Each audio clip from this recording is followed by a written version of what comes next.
All right, all right. Hi, guys. Welcome back. All right, so this is going to be just a little bit brief tonight because I get to go pick up somebody that I love very much. So we are just going to do a quick check in for love, but I'd like to really ask, what does the universe have to say in regards to love? So let's start with the deck I like for the universe. And just know Cancerians. I usually do storylines for Cancerian on Tuesday and Saturday here. Just FYI, Cancerian got a past life story last night over on Kate's Regretless Life. And just because I'm a little bit short on time today, I won't be able to get to Cancerian's other full length video this week until tomorrow. So just know you guys actually get 3 this week, but the days are wonky. And that's just because I jumped at the chance to be able to spend some time with somebody that I love very much tonight. So I've rearranged things a bit. So anyway, you guys, I hope you understand. Cancerians, I will see you tomorrow, as I will with all zodiacs. But for right now, let's get into this. Hi, guys. AC, bruised like violets, brown-eyed girl. Hi, honey. It's been a hot minute since I got to see you. So good to see everybody. All right, here we go. We've got the 9 of Swords and the 9 of Sacred Circles. The message from the universe has something to do with the stress. Those 2 cards came out literally together in the gosh, here we go. Oh, okay. I guess, is everything okay? Can you guys see me all right? I just noticed a wobble there in the internet, of course. These 2 cards came out, I think, in the collective message that I just posted on the other channel. We got the Hierophant. This says the universe is like, look, there's a whole bunch of stress, but it's for nothing because our character doesn't have to be stressed out. They already know what the truth is. She's the Oracle of Delphi in this card. And I have to say, this message is like, she could be a Taurus, but either this could be somebody who's been getting some messages, some downloads. Maybe they've been doing some scrying because these priestesses are like holding this bowl of waters for, the oracle to look into. Speaking of, we have to shift to an oracle deck. Okay, whomever this is, we're going to say that she could definitely be a Taurus. We do have like a Virgo, Taurus, Capricorn, feminine. And I think she's been definitely like dipping her like amazing, like energetic awareness into kind of like beyond the veil or into the ether, and she's picking up on somebody that she clearly cares about is actually the one who's stressed, and she knows this. There is something about her, if she's honest with herself, she already knows she's probably in a more stable energetic space than somebody that I'm going to say that she likely loves. Okay, what is that? Let's stay with this one more time. Universe, what does that mean for her? If the message is you already know that somebody's having a difficult time and it isn't you. Ace of Swords sideways. The universe is like, well, listen, I don't tell characters what to do or how to do it. This could be she decides to break silence and reach out to them to say, hey, are you all right? I've been thinking of you. Or is this like the time to say, what am I supposed to do with this? This is somebody that I don't talk to anymore. They're in my past for a reason. It says, though, to evaluate a truth. Evaluate a truth, maybe about an ending. Evaluate, like, if she still cares about somebody, loves somebody, and she's getting these downloads, and she's like, I can't help it. They're on my mind all the time. What does this mean? The universe says, you know what it means in this story, right? Please remember, these are fictional characters in fictional scenarios. So please don't think I'm telling you, whomever you are watching this. But the universe says to her, you're very intuitive. You already know. You've been picking this up for a while. Also, I feel like she's very benevolent. She's very good-hearted.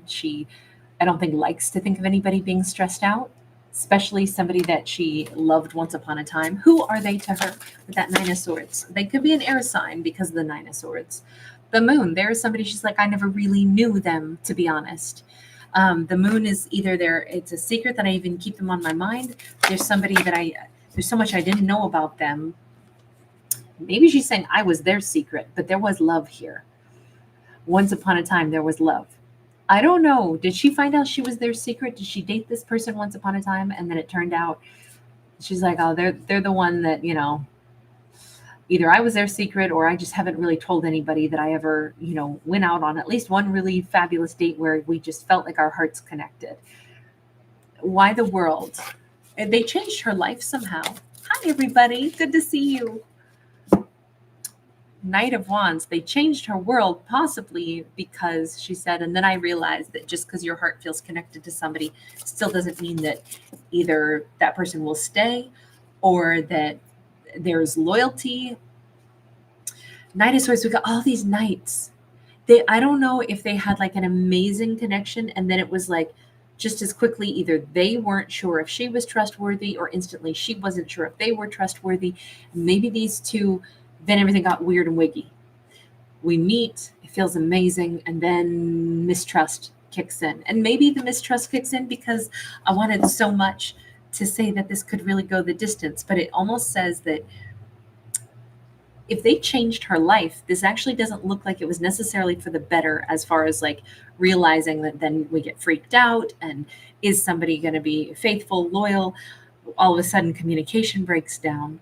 Maybe that's where she saw a pattern that had to end. Because the world card is about, we have a pattern and then we can change a pattern.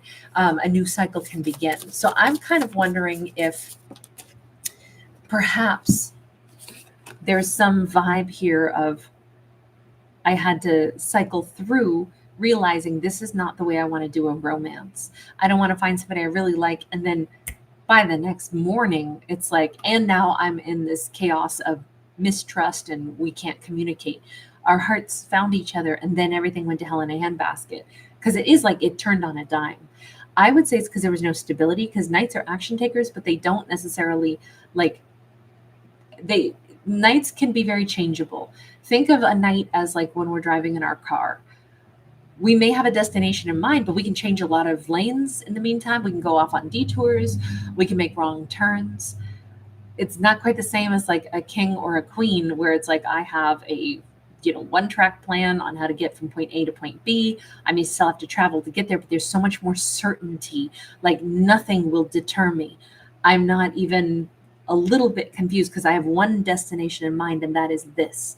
I almost feel like she was able to see relationships and maybe even a pattern that she had been through multiple times where it's like, wow, you can meet somebody, you're nuts about them. And then either the fear of, are they going to be a player? Or maybe they had the same fears. I don't know if I trust somebody. As soon as I really want somebody, then I freak out because I don't know if they're trustworthy. Honestly, I think it's such a relatable message. I know I've been there before. When you've been cheated on, then that's always in your head, right? And then that becomes the thing that that's your like karmic cycle that you've got to break and be like, no, one person cheated, but that doesn't mean that that's how everybody operates. Let me not instantly default to, wow, this is great. And that's when the rug gets pulled out from under me. Like, I think that's a very relatable message. We have the Four of Swords. We have the Six of Cups. This feels so, if anything, if they did change her life, it was for the better. And it was because she said, this is something I got to heal because I don't ever want to do this. I want to be able to, connect to a soulmate and feel the feels and feel like it's really good and really nice and not default to the paranoia of, and when are they going to cheat on me? And I think what she decided is, look, even if this relationship never quite got off the ground, because I'm picturing like something very like wobbly and, like if you see a plane trying to land in heavy, strong winds or something, and it's like this huge, galumphing beast in the air. That's what I feel like this relationship was. And that's what she doesn't want to do anymore. That's what that world card is. They were a soulmate who taught me this is something I need to heal in myself because I don't want to deal with this, crash and burn again just when I meet somebody that I really care about. So that's how she kind of chalked this one up in her mind. That's who they were to her. There's somebody who she really, really cared about, more so than maybe she ever told them. But there was not trust built there, but it changed the way she was determined to do relationships thereafter. Okay, so with that in mind, and she does see them still as a soulmate. So she's having a lot of the thoughts of them having something like tug at her about them now. And the universe says, well, that's because you care about that person. You always did. It's not like she left things angry. In fact, if anything, I think that they just made her look at her own trust issues. Now, maybe those trust issues were valid. We don't know. But my thought process here is that she's saying, what I know is my default was to not trust. And they showed me that about myself. And it helped me to deal with that. So they are a soulmate, but they didn't stay together, but they're still on her mind.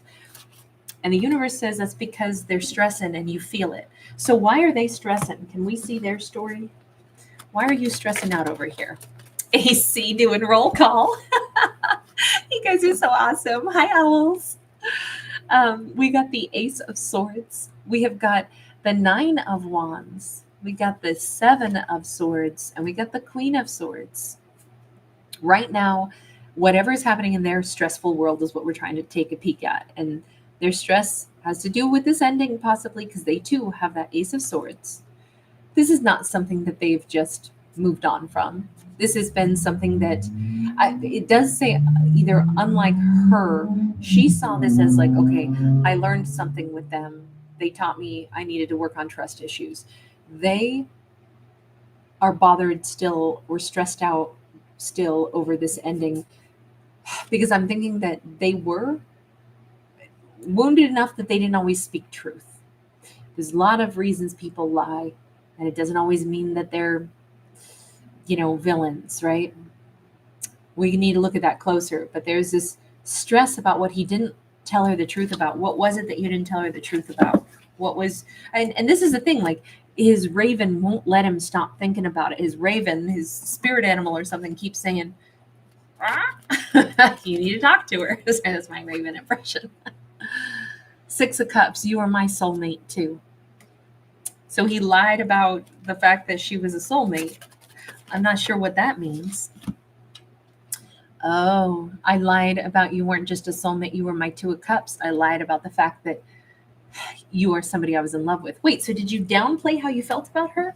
And maybe if you downplayed how you felt about her, is that why she went into hyperdrive of like, oh God, guess what? He's probably cheating. I know we just met and we had a great date and everything was beautiful, but then he's given me the vibe that he's pulling away or something. Maybe that's why she thought I'm probably his secret. He doesn't want people to know he just spent the night with me after that great date, because he's probably just cheating. She got weird vibes off of him. And what's crazy is he's saying, I know I lied to her. I lied to her about the fact that she was a soulmate to me, though. He wasn't lying to her about, whatever he felt for her. He was downplaying what he felt for her. And that's where the lie was. She was really, really important. I don't know. Was he like madly in love with her by morning himself? And it's like, I definitely don't want to be this vulnerable, because this Four of Swords sideways says maybe that's okay. So he did learn something with her too. Remember I said it was like her lesson was, let me not go to the default of I fell for somebody and now how much you want to bet they're going to cheat.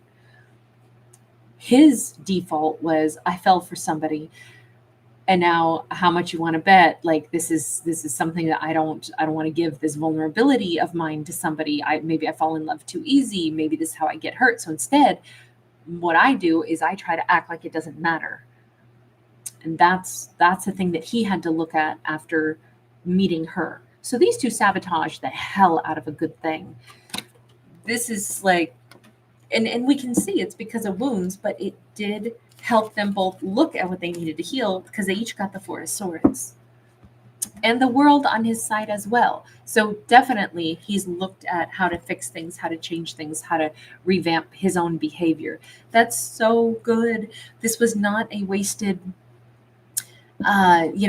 romance, because number one, the feelings are obviously still here. Like they both think about each other with tremendous amounts of love. Now, granted, she didn't say I fell head over heels in love with him. She said we had there was a moment when our hearts were so close. But then I figured that they probably were lying or cheating or it wouldn't last. And maybe that was my drama and my, triggering. But she still wouldn't even allow herself to think that he loved her, which is crazy. but maybe not if he intentionally downplayed how much emotion he had and could have actually gone the exact reverse. If you're going to sit there and lie, and what you're lying about is, oh my God, she was the soulmate, she was a two of cups, she was this person I fell head over heels in love with. What is the reverse of showing somebody that you love them? If you're lying about, I don't love them, I need to hide that, then you're probably going to act like you barely like them. You acted shady.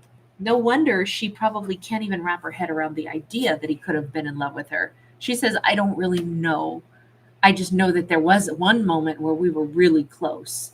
But then maybe it was me that, maybe I overthink stuff. I don't want to sabotage anything else. Maybe it's like, I wish I had asked those questions about like, I'm not reading you well anymore because we had a moment that was so close, but then what now? If she was left confused by him with that moon, or left feeling like there were things that were hidden, maybe she didn't have the gumption to just ask point blank, hey, I'm kind of getting the vibe that you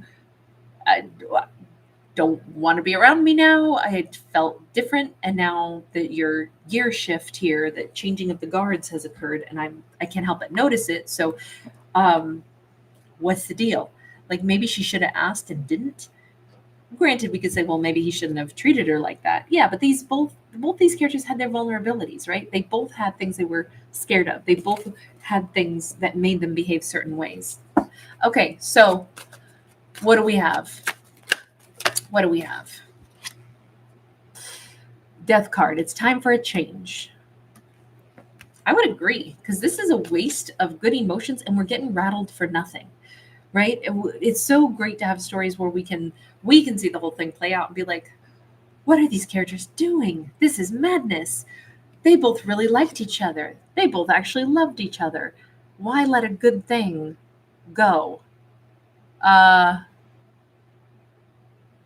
another loves lost out to foolish pride.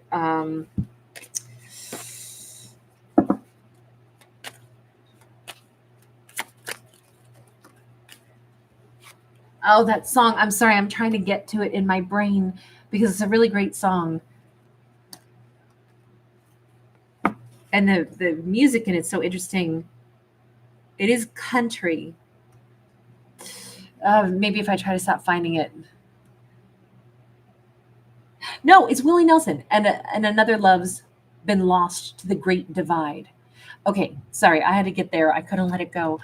It's off of the album Continental Divide, and I can't think of any of the other lyrics. That phrase, and another love's lost out to the great divide. I don't think it's a very long piece of music, but it's a very interesting composition. Lost in the great divide. That's maybe what this is really talking about. Like, the great divide between two people is really where their fear sits, right? That's what the chasm is. I don't know if that's what it was in the song. I can't remember the rest of the lyrics. I could just hear that one phrase. What happens now is a change with the death card. And this is somebody who's sitting down writing their letter, even though technically this is, the Page of Swords. This is somebody like paying attention, gathering information, in this case, doing a little bit of spying. It feels like, is it too late? Is it too late? Is kind of the energy that he's in. And remember, we started out with her picking up on this energy of him. And I said, well, we had that Ace of Swords sideways for her at the very beginning when I said, universe, what's the message in love? And I was like, okay, she needs to think about that Ace of Swords. Is something over? Is there a truth here? What is the question she needs to ask herself? And it's so interesting because it's like, do you want him to reach out? Do you want to see him again? Do you want to talk things out? Do you want to do over with him? You're sensing him, you're feeling his stress.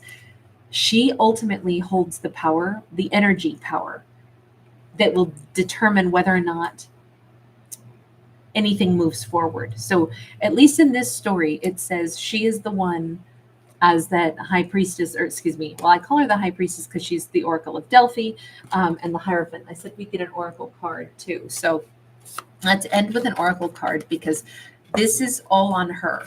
What does she want to do? Chop wood. It's time to get busy. Card 42. It's time for her to either sit down, quit thinking about him, quit picking up on his energy, and just say, Do I want to hear from him? What do I want? Let me go ahead and work through in my thought processes, and let me focus my energy on saying, babe, if you're out there and you still feel this pull toward me, I want to hear from you. I want to hear everything you got to say. I'm going to ask real questions. I'm going to be open for real answers, because I don't ever know what happened with us. But if I still want that, then let me think through this and let me figure out, let me open up. Even here, we have opening up these doors, right? It's time for her to open up the energetic doorways, especially when he's on her mind so much. It's kind of a cool message because it's all about her getting to decide, but it is up to her energy as to whether or not anything else here is going to be possible. Because she has to make that choice and only she can do it. Do I really want to hear from him? Kind of dig this one. I always want the best for our characters. This one, I would say, oh my God, could so be salvaged, and they actually could be so good together, especially because if you look at it in one respect, they made each other better people. You know, they both ended up acknowledging that they're soulmates. They both ended up acknowledging that, you know, some things about themselves, and they both ended up with the world card, wanting to do things, wanting to get it right. I think that this duo should still get a second chance. That's what I vote for. All right, you guys, lots of love. So great to see you tonight. Jeffrey Taylorson, happy fall to you also, babe. Gabriele Ramondo, awesome to see you, hun. Hi, Chrissy. You're so sweet, Chrissy.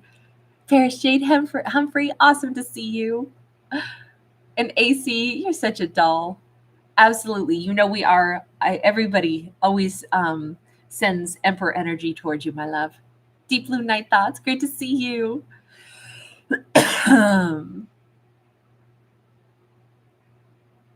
T-Baby. Ludra Homsby, hi.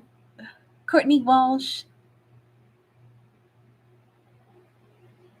Danielle. Based God Emperor. Bobby Harris. Nani. Anna Guerrero. Hi. Brown Eyed Girl again, so great to see you. And Bruise Like Violets. You were, of course, first in the house because AC was first, but that also means that you were first. You guys are so wonderful. Thank you so much. I'll probably see you guys really, really late tonight on the other channel for today's topic for the 20th. In the meantime, there are several other bonus today's topics for the 18th and 19th because of the way the internet was working yesterday. So anyway, you guys, lots of love. Bye for right now. AC, you're adorable. Bye, guys. See you tomorrow.